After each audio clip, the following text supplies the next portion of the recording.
tutti e a tutte, ben arrivati. Questo è un ulteriore appuntamento che abbiamo voluto offrire alla nostra cittadinanza, in particolare ai ragazzi e alle ragazze delle scuole della nostra città, all'interno delle celebrazioni che il Comune di Trieste ha voluto offrire in occasione del 70° anniversario della Liberazione.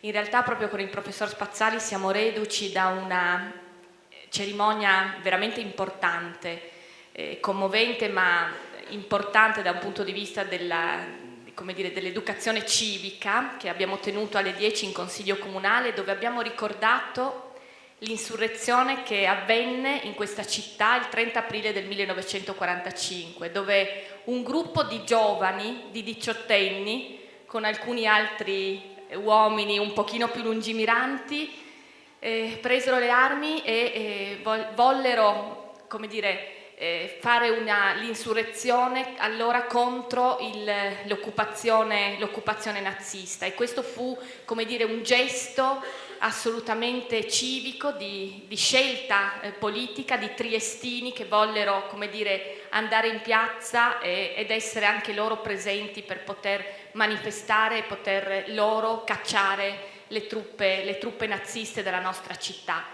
Poi con il 1° maggio iniziò un'altra parentesi molto complessa e complicata per la nostra città, ma magari ne parliamo in un'altra giornata di approfondimento. Però ecco, quel 30 aprile 45 c'erano alcuni di quelle persone che presero le armi in quella notte, guidati da Don Marzari, e veramente anche questo un tassello molto importante della nostra storia cittadina. Io vi ringrazio, guardo soprattutto i ragazzi e ragazze della scuola che oggi sono qui con noi, ringrazio gli insegnanti che hanno deciso di farvi, come dire, partecipare a questa mattinata.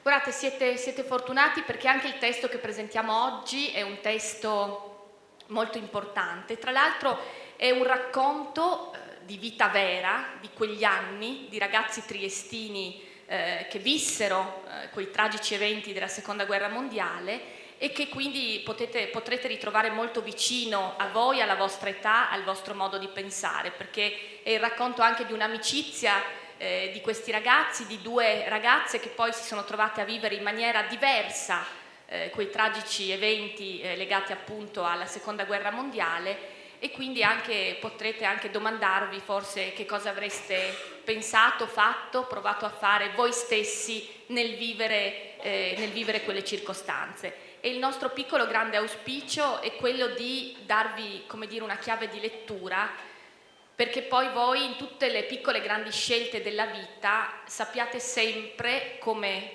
qualcuno, tanti o pochi, riuscirono in quegli anni a fare la scelta giusta. Non è una cosa facile, ma è, come dire, noi ci stiamo provando a darvi nel nostro piccolo gli strumenti per poter poi, crescendo, fare sempre la scelta giusta. Grazie. Ringrazio l'assessore Antonella Grimm, che ha già anticipato molti elementi. È un testo che nasce da una storia vera veramente, nasce da una lunga e appassionata lettera che una delle 2 protagoniste scrisse al figlio di un'amica che morì durante la Seconda Guerra Mondiale, anzi che fu assassinata, impiccata. Il testo che mi sono permesso di costruire è un testo un po' particolare, non si narra soltanto questa storia, ma assume delle valenze particolari quasi universali. È un testo fortemente poetico, con ampi intrecci musicali. Quindi la musica, le parole, la lirica, il canto, saranno questi elementi che daranno sostanza a questa breve rappresentazione. Pensate, no? Ragazzi e ragazze che avevano la vostra età, che stavano in viale, che si divertivano, che a un certo punto decidono di pensare a un mondo diverso da quello che loro stanno vivendo in piena guerra, che non è quella la vera loro speranza. Cominciano a fantasticare, cominciano a sognare mondi possibili, diversi. Poi la guerra comporta scelte di campo e soprattutto destini che non solo si intrecciano, ma che si allontanano. Su questa lontananza e questo rientro e questo ritorno sta tutta l'essenza con tutti gli interrogativi, i dubbi, quei tentativi di giustificazione vani anche, comprensibili assolutamente, sta la storia che adesso noi vi racconteremo. Aggiungo ancora un particolare: questa sera alle 20:30, per chiudere con l'animo un po' più sollevato, ci sarà invece uno spettacolo musicale, Verboten Musik, quando il jazz e il swing erano le musiche proibite. Sarà una esibizione di un quartetto jazz con la voce recitante di Alessandro Mizzi, racconterà la storia di quella musica che oggi noi magari non ascoltiamo nemmeno più, se non per pochi appassionati. Il swing e il jazz era una musica che andava in voga negli anni 40, 20, 30 e 40 tra i giovani, ma che i regimi totalitari, il nazismo e il fascismo, avevano non solo censurato ma proibito severamente. E con grande astuzia però gli artisti riuscivano a scavalcare la censura e a riproporla in forma diversa. Anche questa è una lotta, una sfida, ci porta ai nostri giorni. C'è chi distrugge i monumenti, chi distrugge le opere d'arte, c'è chi vuole distruggere anche la musica, che è anche opera d'arte. Però come si può reprimere, diciamo, e soffocare i sentimenti più profondi degli uomini? E la musica è il simbolo della libertà, è il grande messaggio della libertà. E noi vogliamo chiudere questo messaggio della libertà questa sera alle 20:30 qui all'auditorium.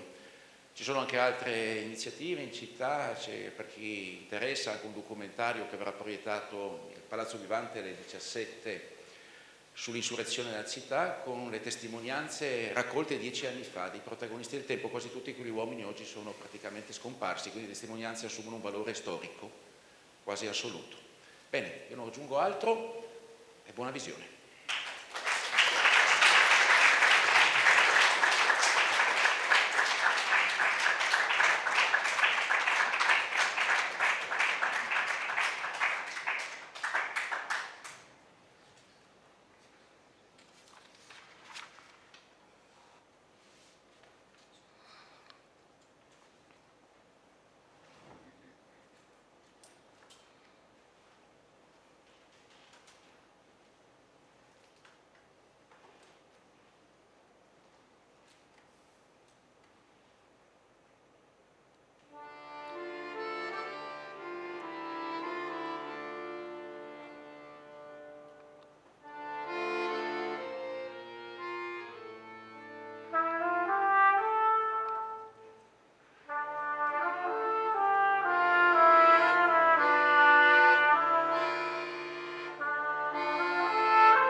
Povsod le grobovi in spet le grobovi. Vsa zemlja je s križi postlana. Tu mrtvi domovi, tam nemi zvonovi. Zamrla je pesem ubrana. Ustanite, ki spite v teh jamah, tu sami. Zajoka moj glas, ko poljubi solza razcveto se na jami. Kako boste vsem nam, kot nikdar, še ljubi. Gli occhi delle madri, le bocche dei figli, la donna, gli amici, il potere, tutto gettaste sul rogo che in bianca fiamma vi arse. E foste con l'idea una sola cosa, In qualche luogo posero il cippo. Gli altri occhi sgomenti, già altre bocche imploranti. Un nuovo rogo sopporteranno. In qualche luogo porranno un cippo. E un altro ne verrà, e certo un altro ancora, poiché da cippi è segnato il cammino dell'uomo.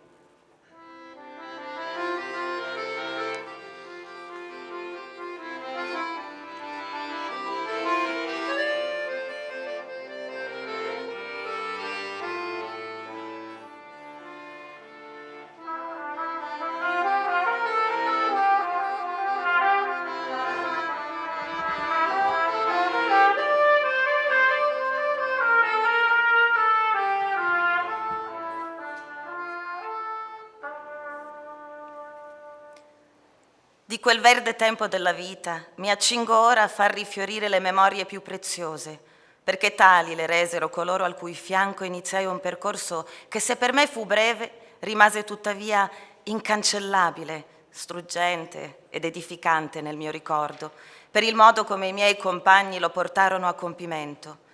Ricevetti da loro una ricchezza spirituale enorme che conservo intatta e che vorrei poter offrire alle giovani generazioni, se ciò fosse possibile.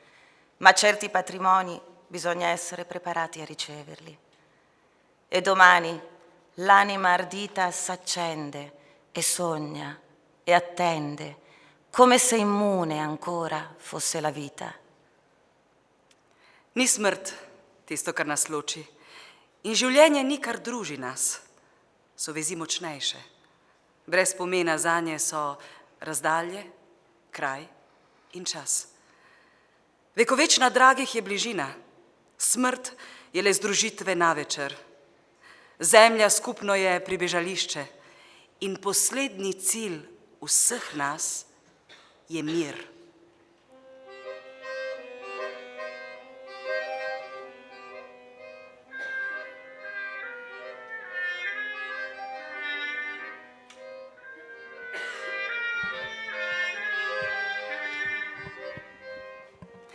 Al caffè del Viale andavano e venivano ragazzi, ragazze, studenti, commessi, impiegatine e perdigiorno. Prima o poi si finiva, direttamente o di sfuggita, a conoscere quasi tutti. Era punto di iniziali incontri del nostro gruppetto, sorto per richiami di reciproca simpatia e di giovanili attrazioni, direi affinità, che ci univano in una naturale spensieratezza e in spontanea solidarietà. C'era la guerra. E ciascuno di noi in famiglia aveva un proprio congiunto o parente maschio in qualche modo impegnato. Chi su un fronte lontano, chi in mezzo al mare, chi più vicino e i più fortunati, così allora si pensava, nella Jugoslavia occupata. Poco si sapeva, se non quello che si poteva leggere sui giornali. Chi rientrava dal fronte per breve licenza nulla o poco diceva di come e cosa aveva vissuto. Non per ferrea consegna, ma per non turbare la sfera più intima di famiglia con le taciute sofferenze. Un pomeriggio, non ricordo di quale giorno, qualcuno invitò Silvano di trasferirci in gruppo a casa sua. Fece un po' di resistenza, poi telefonò ai genitori che gli diedero il consenso e in un battibaleno tutta la compagnia si presentò sul pianerottolo, accolta benevolmente dai padroni di casa. Silvano aveva l'aria del filosofo malinconico, Flavio, alto e scattante, dai capelli neri e spioventi da un lato, Severino, un po' tondetto e sprizzante di affetto, Eto, il più giovane di tutti che si faceva varco nella vita come operaio, Uliano, dai riccioli neri, Giuliano, sportivo con il profilo eroico di un Apache, e c'era Adriano, figlio di rimpatriati dalla Francia, il meno espansivo. Ricordo soprattutto i ragazzi, perché io, allora sedicenne, dattilografa in uno studio legale, non potevo non guardare quella galante compagnia maschile senza provare ancora nulla di particolare. Aspiravo a una vita indipendente, lasciati gli studi ed intrapresa la strada dell'arte. Lavoravo già e mi sentivo un po' in difetto per certe mie lacune culturali che cercavo di sopperire nello studio solitario. «Dai, tira fuori i dischi, Silvano!» disse una di noi. E Silvano ce li diede, accendendo il grammofono nella sala da pranzo. Li dividemmo scegliendo i ballaboli dell'epoca, musiche ingenue, quasi banali, che ci facevano stare lontani da quel tempo di guerra. C'era una lieta predisposizione a stare insieme e senza malizia si formavano le coppie. Poi si passava ad altrettanti ingenui giochi di società. I genitori di Silvano vigilavano con discrezione. La sorella Laura vi presenziò solo per poco. Era già sposata e aveva un bimbo piccolo e il marito era prigioniero di guerra. I suoi occhi erano velati da una tristezza immensa. Lo capì e ne rimasi confusa. Anche un fratello era in guerra, ufficiale in Croazia, e tutta la sua famiglia viveva un'apprensione che si percepiva anche nelle leggere battute del papà di Silvano, che cercava sempre di farci sorridere. Al primo appuntamento seguirono altri, con altri giovani ancora, di cui non ricordo nulla. Il nostro gruppo era già coeso e di forte intesa.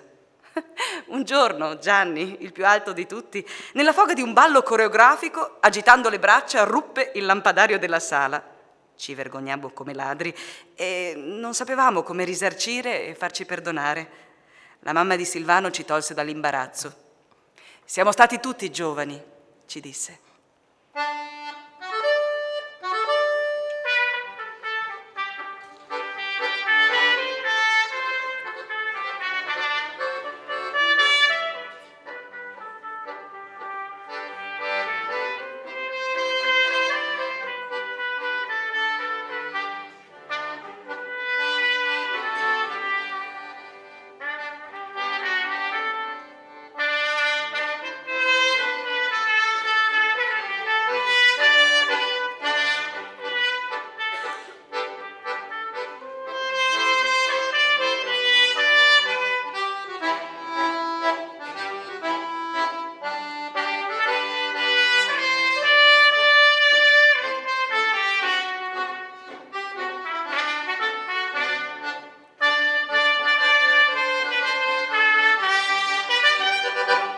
Mi piaceva andare a casa di Silvano e ancora di più giocare con i suoi piccoli nipotini, i figli del fratello maggiore morto troppo presto e della sorella.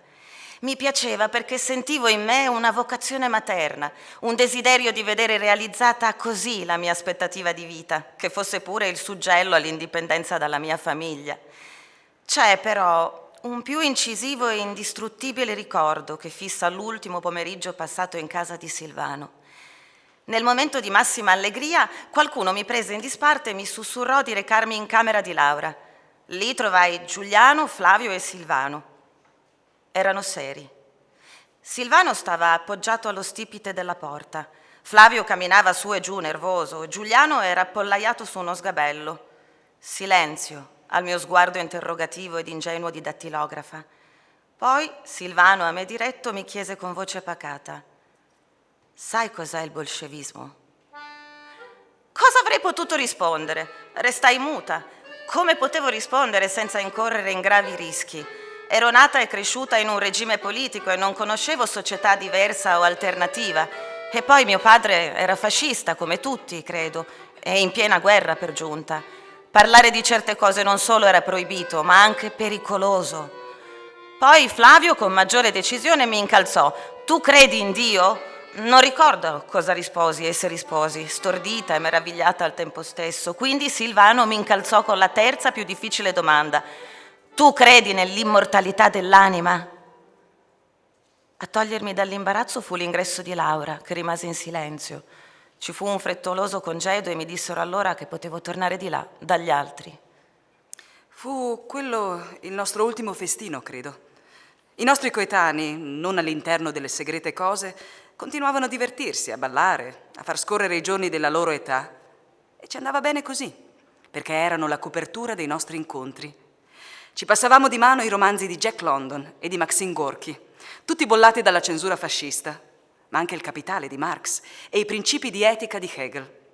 Ci piaceva quell'aria di cospiratori che avevamo preso e che ci faceva sentire così diversi dai nostri amici, sicuramente più ignari di avere a che fare con dei rivoluzionari. Non era un gioco il nostro. Eravamo perfettamente consapevoli di ciò che si stava facendo. Flavio insisteva con l'istruzione, cioè con la preparazione culturale e politica. Per lui l'istruzione era sostegno, sicurezza, era non sentirsi in una condizione di inferiorità. Per questo agli incontri invitava giovani operai, nostri coetanei, ormai da tempo lontani dagli studi. Non era facile per tutti seguire le lezioni con assiduità, per il poco tempo a disposizione e per una difficoltà di comprensione degli argomenti filosofici. Si leggevano perfino i Vangeli e molto Sant'Agostino. Ma quello che fu travolgente fu la lettura integrale de Il mio Carso di Scipio Slataper. Il Monte Cal è una pietraia, ma io sto bene su lui. Il mio cappotto aderisce sui sassi come carne su bragia e se premo, egli non cede, sì che le mie mani si incavano contro gli spigoli che vogliono congiungersi con le mie ossa. Io sono come te, freddo e nudo, fratello, sono solo e infecondo. Caro, meraviglioso Flavio, se a distanza di anni ancora sento il desiderio di prendere in mano quel libro, lo devo a te.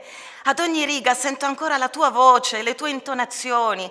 Flavio e Scipio, due anime tanto simili, medesimo slancio, medesima poesia, stesso destino. Il destino di due generazioni date in olocausto a un vano destino. In una serena ma assai fredda giornata fu decisa la gita in Carso. Millenarie, bizzarre strade, percorso al mio sangue. Ermetica la mente, ne cela il ricordo.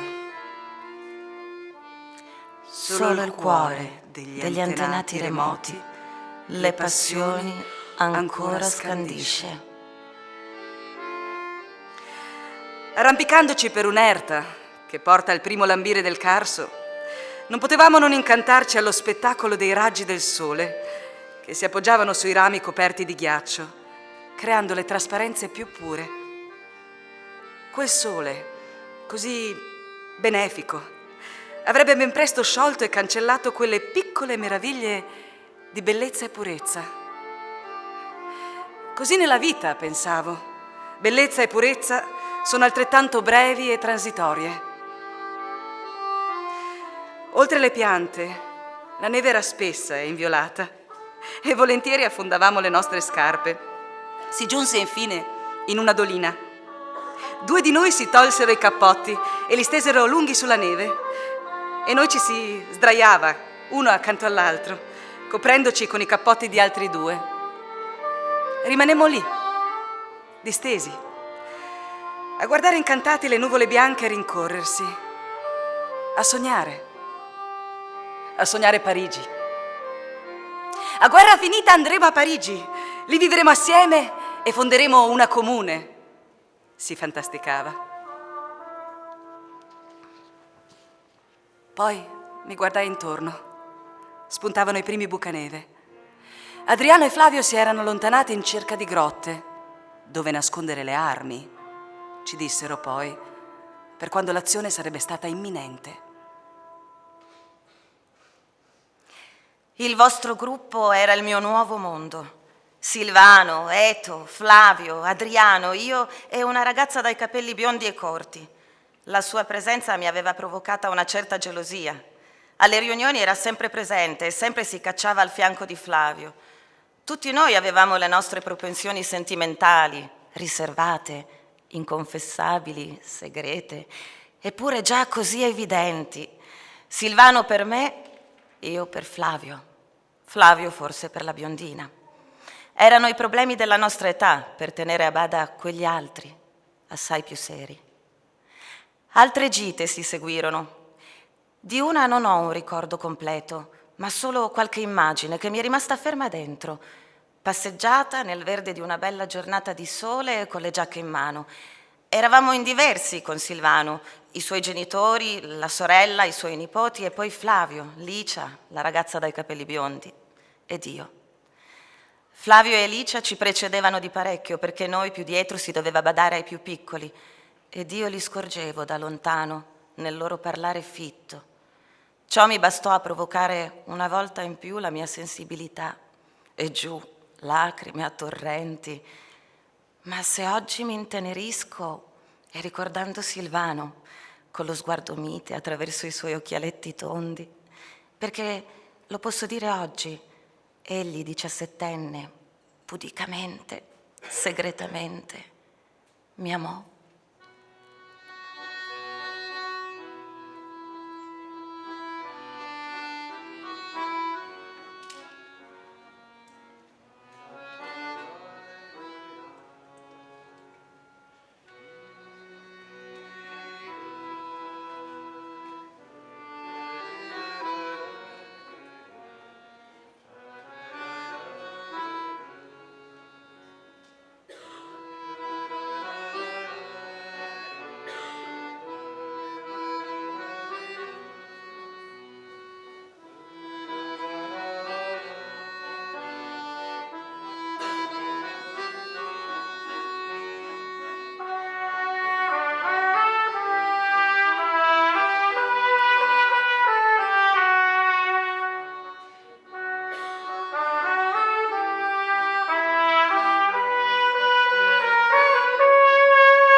Ormai facevamo un tutt'uno. Nei pomeriggi di fine settimana, abbandonati i pochi divertimenti ancora concessi ai più giovani, ci si trovava in casa di Silvano. Eravamo tutti più tranquilli, più riflessivi, così ci sembrava almeno. Si stava in salotto e si discuteva. Anche Laura partecipava, attenta, condividendo idee e programmi, perché di programmi era ormai giunto il tempo di parlare. L'epoca del su e giù per il viale per me era conclusa. Ci sentivamo cresciuti forse di più e prima dei nostri coetanei. Una cosa è certa: Adriano era la mente del gruppo e aveva una perfetta intesa politica con Laura. Sapevamo che Adriano aveva una cugina tra i partigiani sloveni e manteneva i contatti con lei, ma di lui e dell'altra mai seppi i cognomi. Meno si sapeva, meglio era. Talvolta gli incontri tra noi avvenivano nei vialetti del giardino pubblico. Facevamo i fidanzatini per sviare i sospetti, oppure ci si sedeva sulla stessa panchina fingendo di non conoscerci e ci passavamo biglietti e messaggi. Dovevamo apparire ragazzi normali, fra vecchi al sole e mamme con bambini, insospettabili, ma forse non lo fummo del tutto. Si avvicinava il 1° maggio e, stufi di inattività, progettammo di fare qualcosa di esplosivo per quella data. Non pensavamo di mettere le bombe, ma di riempire le buche della lettera di manifestini. Sentimmo in noi un'energia nuova. Io mi presi l'incarico di scrivere il proclama. Nelle ore di pausa mi chiusi in ufficio e scrissi il testo. Mi sentivo particolarmente ispirata, anzi infervorata. Lo scrissi a macchina, in più copie. Poi tagliuzzai e distrussi le carte carbone e il nastro della macchina da scrivere per non lasciare tracce del mio lavoro.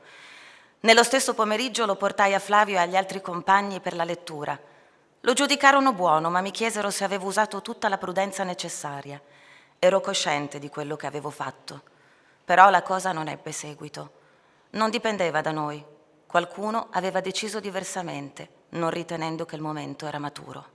Il momento non era maturo. Quante volte ce l'avevano sentito dire, oppure ce l'avevano fatto capire. Per noi giovani i compiti assegnati erano altri. Raccogliere denaro, magari con un'ingenua lotteria tra amici o una pesca di beneficenza organizzata nel giardino di una trattoria. Lo si faceva con entusiasmo e quel denaro veniva poi affidato ad Adriano.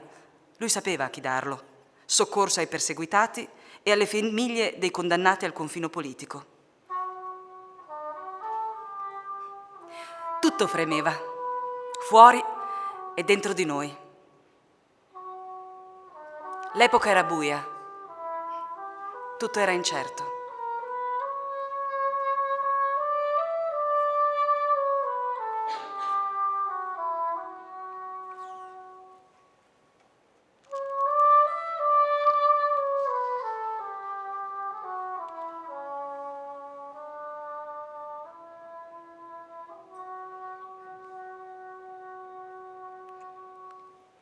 Eravamo come foglie al vento, ma non lo sapevamo, attaccate a quel ramo alto, fiorito del nostro ideale.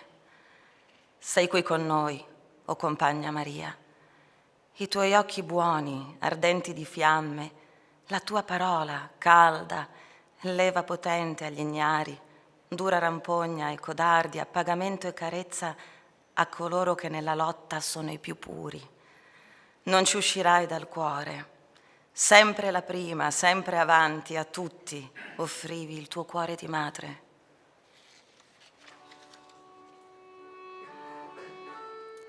U samoto mojo, sonček posijal je.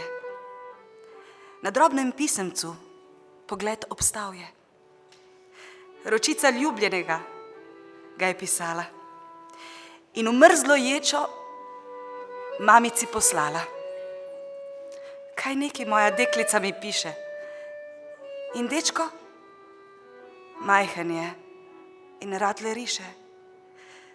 Kot plaha ptica roka mi trepeče. Ne vem, če od bolesti ali od sreče. In un tempo abbastanza breve tutto mutò. Il mio lavoro non mi dava tregua e non avevo più spazio per riflessioni personali. In quella estate del 43 mi capitò di fare nuovi incontri che mi allontanarono dalle mie amicizie. Sentivo il desiderio di liberarmi dei legami familiari. Sentivo di non essere compresa, capita, di essere ostacolata e detestata. Cercavo una via di fuga e la trovai. 10 mesi di lettere con uno sconosciuto, seguite da un matrimonio e la partenza da una città dove tutto mi era stato reso insostenibile. Non avrei voluto farlo, ma sentivo che non mi restava una sola strada: andarmene altrove, lontano.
Allora sei tornata?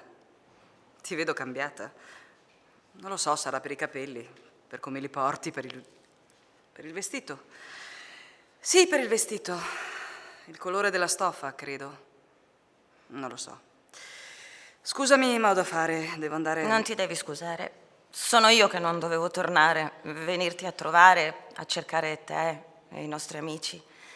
Non so bene nemmeno io perché l'ho fatto. Come sai, mi sono sposata, felicemente coniugata. Adesso siamo sfollati in un piccolo paese dell'Emilia. C'è tanta gente venuta dalle città più grosse. Sai, la paura dei bombardamenti e poi da mangiare in campagna si trova ancora qualcosa. Insomma, ci si arrangia. E gli altri come se la passano?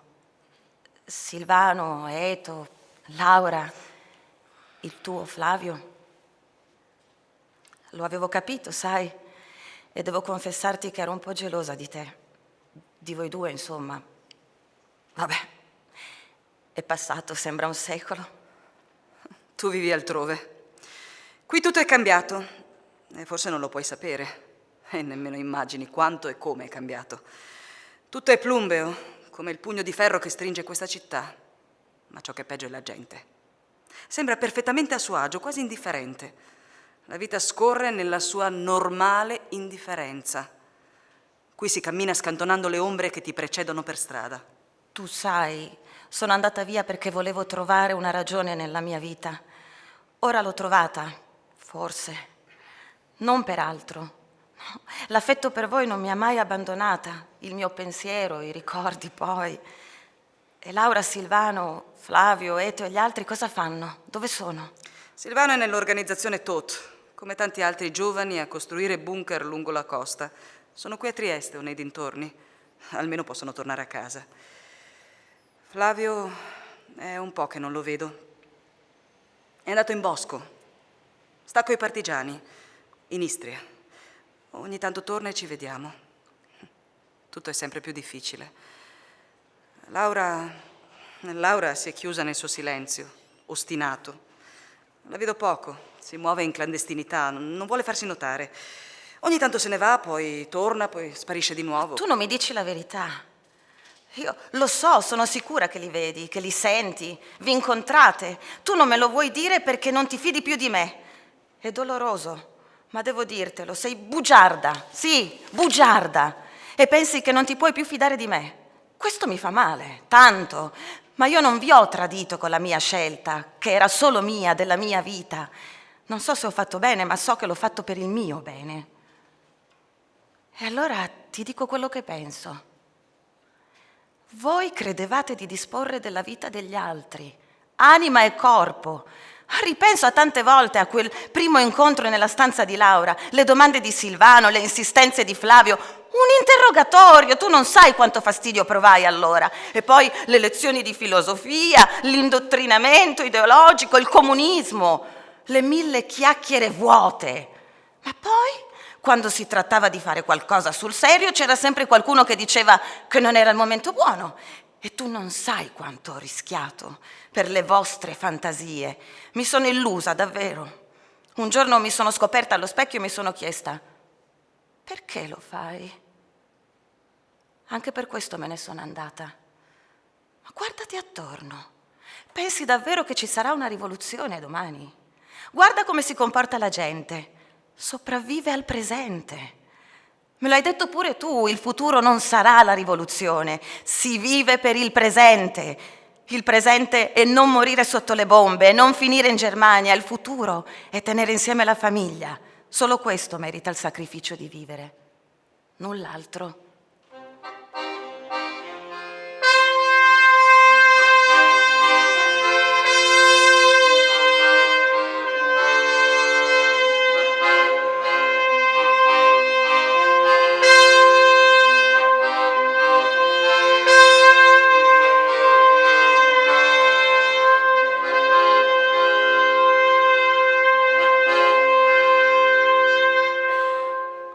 Era il 15 agosto 1945, Ferragosto, quando tornai a Trieste. Ero in preda alla mia più grande trepidazione. In città giravano marinai e soldati inglesi e americani, a piccoli gruppi, sorridenti. Alcuni in maniche di camicia, altri marinai con larghi pantaloni bianchi al ginocchio, capelli rossi degli anglosassoni, come prima i capelli biondi dei tedeschi. A Trieste l'odore della guerra era ancora nell'aria e nemmeno il borino estivo l'aveva tolto di mezzo. Ma la guerra era finita sul serio, da poco anche nel Pacifico. I giornali scrivevano di 2 ordigni enormi, terribili, che erano stati scagliati su 2 città giapponesi. E la guerra era finita. Se fosse stato così semplice far finire la guerra con sole 2 bombe, allora perché iniziarla e poi continuarla con milioni di morti? Tornavano pure i reduci dalla prigionia in Germania, con i loro racconti sommessi e incredibili. Si incominciava a sapere, a conoscere, ma non si riusciva a capire il perché di un così tanto atroce.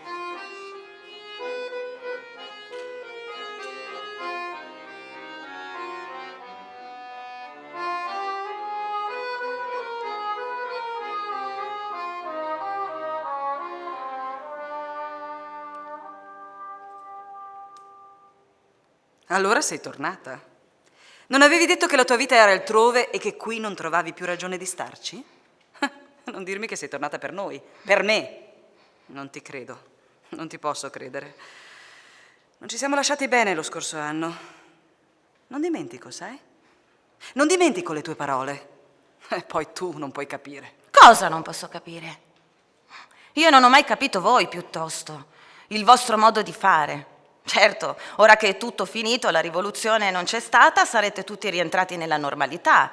D'altra parte, con il tempo si cresce, si matura e si prendono le distanze da certe fantasie giovanili. E poi ciascuno ritorna alla sua vita. Magari qualcuno si è già sistemato. Sì, certo, per sempre. Cosa intendi per sempre? Ora te lo domandi.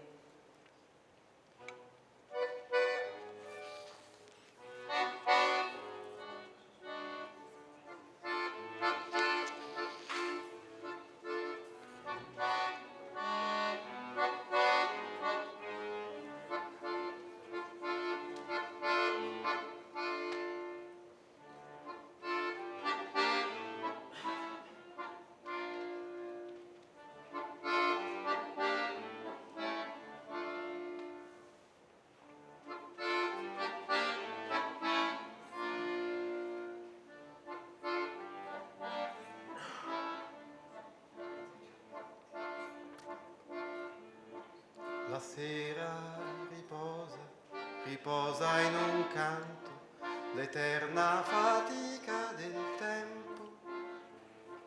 La luce radente si posa d'incanto nei volti bruciati dal vento. L'ombra di un albero solo raccoglie parole scherzose, ripara ferite di rose.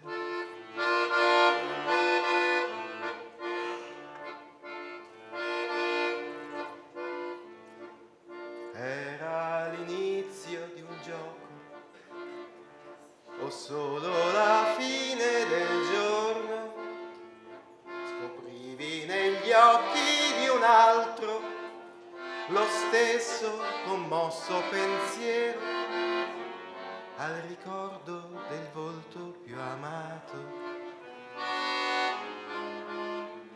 più amato.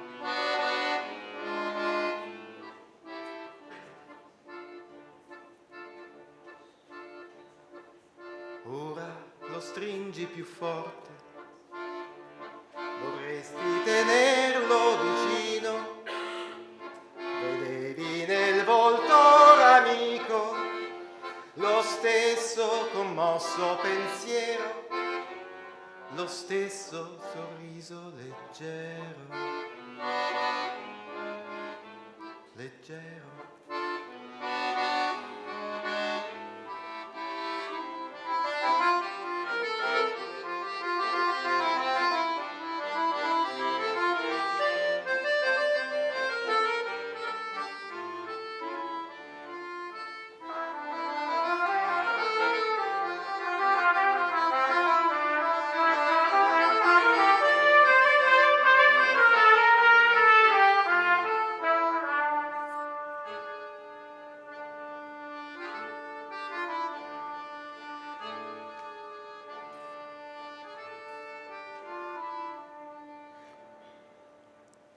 Quella domanda mi raggelò.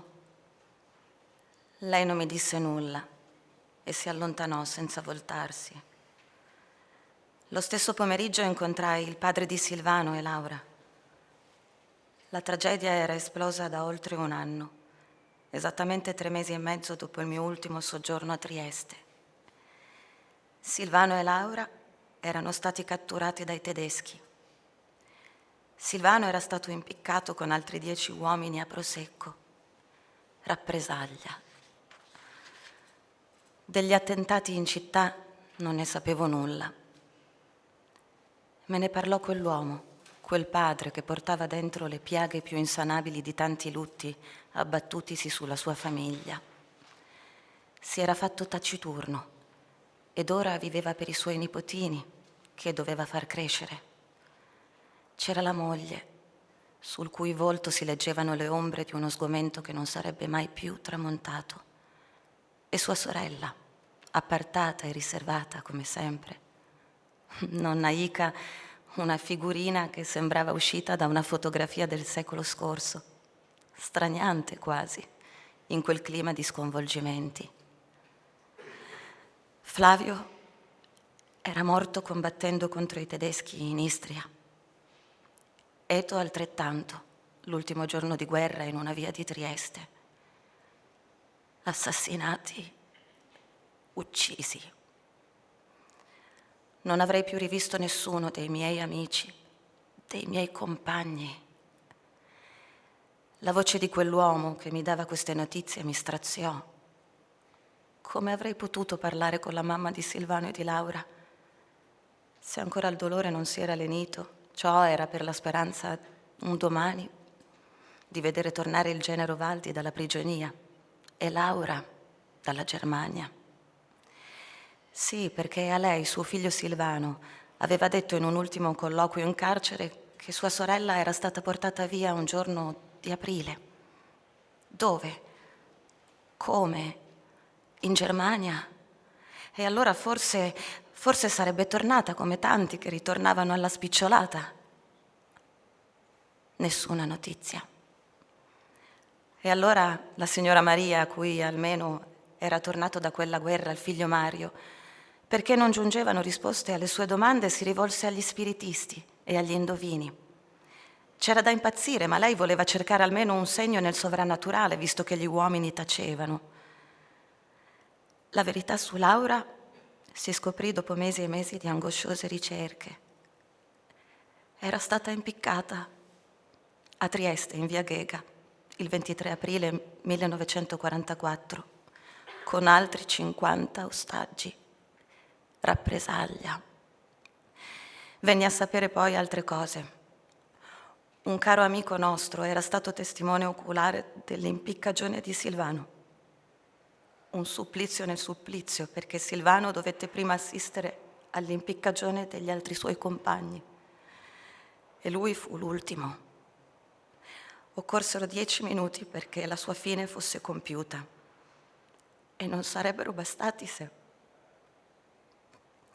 Flavio morì salvando i suoi compagni. Incalzati dai tedeschi in una gola di una montagna, rimase indietro e, malgrado le ferite, coprì la ritirata con la mitragliatrice, fino a quando le forze lo ressero. Lo trovarono riverso sullo zaino. Su un pezzo di carta aveva scritto le sue ultime parole. Addio, mia bella montagna, così dolce asilo.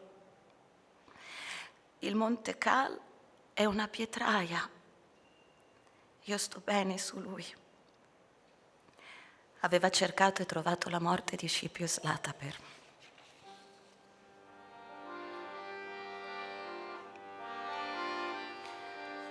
Andai a trovare la famiglia di Silvano e di Laura con in braccio il mio bambino, che non aveva compiuto ancora 1 anno. Le era stata riservata la pena più atroce. 3 figli perduti in meno di 5 anni. Volle però esporre alle finestre la bandiera italiana e la bandiera rossa in loro memoria, perché in modo diverso le avevano onorate battendosi e morendo con loro. Mi dissero loro di Laura, del suo arresto, quando nel ripostiglio del corridoio fu trovato un arsenale di armi. E nessuno sospettava. Dopo capirono il suo andirivieni con la carrozzina e con il suo bambino dentro. In carcere cercarono pure di essere persuasivi, ma lei mantenne un contegno sempre fermo, senza cedimenti. Il resto lo si è saputo dopo. Hai lasciato Trieste nel 1948 per ripartire da zero, ancora una volta. E con te ti sei portata dietro valori e ricordi che nessuno ti avrebbe più tolto. Sapere che esiste un futuro più nobile della sola battaglia per la vita. Sono pronta a rispondere a quella domanda. Sì, Silvano, credo nell'immortalità dell'anima, perché se certi sentimenti non si possono estinguere, allora essi vi rendono vivi come se lo foste allora. Così, solo così l'anima non muore, e io vi porterò con me, oltre il mio confine.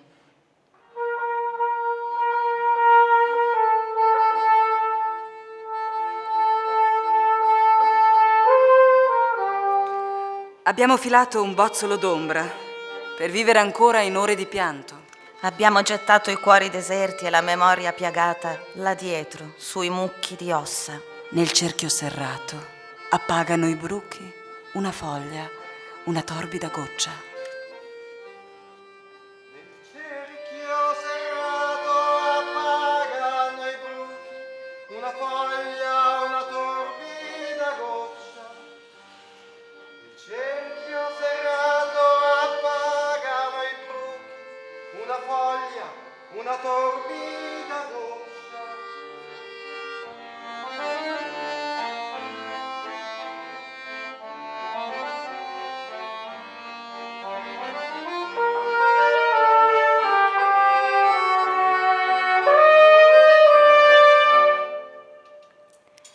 Mio disarmato fanciullo, ti hanno lacerato e avvilito, eppure non hai perso mai nel tuo titanico slancio verso quel cielo che soltanto era tuo, e di nuovo respiri. Tanto aspettavo dalla vita un tempo. Di così poco ormai mi accontentavo. Mi bastava vedere il tuo sorriso che illuminava queste strette stanze. Ma neanche il tuo sorriso m'han lasciato, che mitigava il mio dolor materno. E l'esilio si fa più duro ancora, flagellando il mio cuore con nuove pene. Ultimo figlio mio, strappato a forza dalle braccia che forti ti serravano, ed ora inerti cadon lungo i fianchi. Ultimo figlio, perché mi sei tolto? Quando ero bimba, piansi tanto a lungo sull'immagine di Niobe dolente, a cui vennero tolti ad uno i figli dallo stral di un Dio spietato. Era un presagio, non lo so. ma penso che sulla terra Dio portò l'inferno, dove i cuori materni si dissanguano senza morire per soffrire di più. Matere, vam odpiram srce. Poglejte, kako krvavi. In vzemite v svoje roke, vsaka naj vzame kapljo krvi. Jesen je in listi že padajo. Vase bi svojo bolest potopila, obraz svoj najraje v dlani bi skrila in legla na zemljo ter tiho umrla. Nemška mi zvir je sinka ubila. Viveva, ora è morto, come un gong l'irrevocabile rimbomba. Viveva, ora è morto. Dalla soglia occhi in febbre s'affisano sul sentiero che non reca più ombre. Viveva, ora è morto. Non v'è per lui più cielo, né riso, né sera. Si consuma la guerra e non c'è più un ritorno. Mio disarmato fanciullo. Mio disarmato fanciullo. Ti hanno lacerato e avvilito. Ti hanno lacerato e Eppure non hai avvilito. perso mai. Eppure non hai Nel perso tuo titanico mai. slancio Nel tuo titanico verso quel cielo che slancio, soltanto era tuo. Verso quel cielo che soltanto era tuo. E di nuovo respiri. E di nuovo respiri.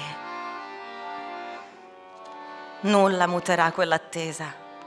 Il pezzo d'azzurro che le muraglie stagliano nel cielo entra amaro nel cuore. Fiamme dai figli morti s'alzano come ali d'angeli superstiti. Dal cumulo il respiro umano del vento rimena quella cenere oltre i cancelli rugginosi. Investe in labile ravvivo le pupille immote delle madri.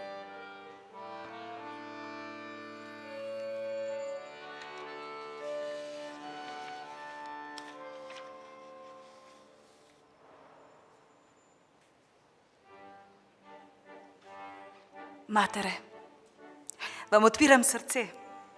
Poglejte, kako krvavi. Zdaj vidim suha telesca, same kosti, bednih otrok, velike oči. Iz oči lakota vame strmi. Med njimi moj sinek, kako to boli. Sinek, ki je kot lučki zatisnil oči, te svetle kot samo nebo, plave oči. Matere, vzemite v svoje roke, vsaka naj vzame kapljo krvi in ne jočemo, ne jočite z mano. Stisnimo raje trdo pesti.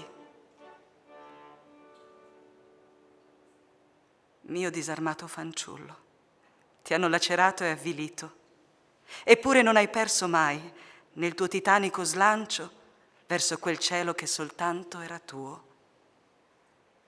E di nuovo respiri.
Andrea Pandolfo, l'autore delle musiche, Alexander Ripavez, straordinario alla fisarmonica, Laura Bussani, Nicla Panizzon, grazie.